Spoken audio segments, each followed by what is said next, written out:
A few years back, the disc, and you can see the article cited here, 1999, by Wilk.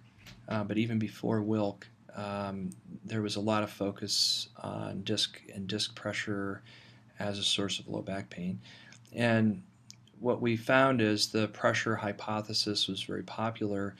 Um, the idea being that as the disc was exposed to large amounts of compression, the annulus gradually broke down, and then there was a herniation, and therefore back schools would popped up based on limiting the amount of compression that people with low back pain would be exposed to, and even to the point where people that hadn't had low back pain yet, workers and job environments would be they would be reduced the amount of compressive forces, and the disc would be part of the criteria for how a job would be evaluated in terms of its danger for causing low back pain.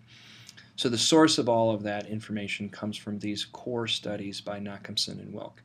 And so what we're looking at here is disc pressure on the vertical, and so the way they would measure this is they actually stuck needles into people's discs, into their nuclei, and had them perform different movements with those needles inserted in there, and those needles would record the intradiscal pressure that was occurring inside their disc as they moved.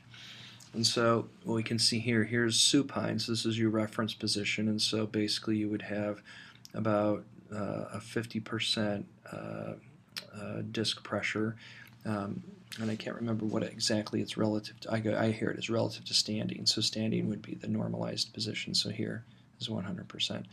And lying on the side, it increases some in Nachemson's study, not so much in the Wilk, but you can see here that as you bend forward just a little bit with no weight, there's at least some increase in intradiscal pressure.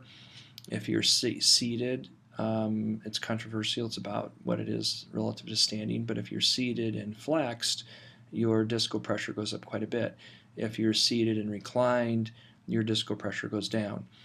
Now, if you put a box in your hands and lean forward very little, your discal pressure almost doubles from just standing without a box, or at least doubles, I should say.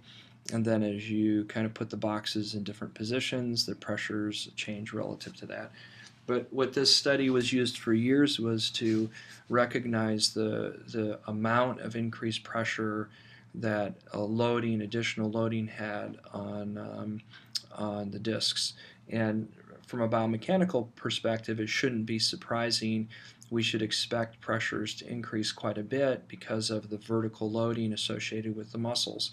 And so one take-home from this is that if that pressure clearly is going to be associated with any activities that require high muscle demands and or external torques that load the muscles, because they are going to balance those torques by creating large amounts of compressive forces on the spine.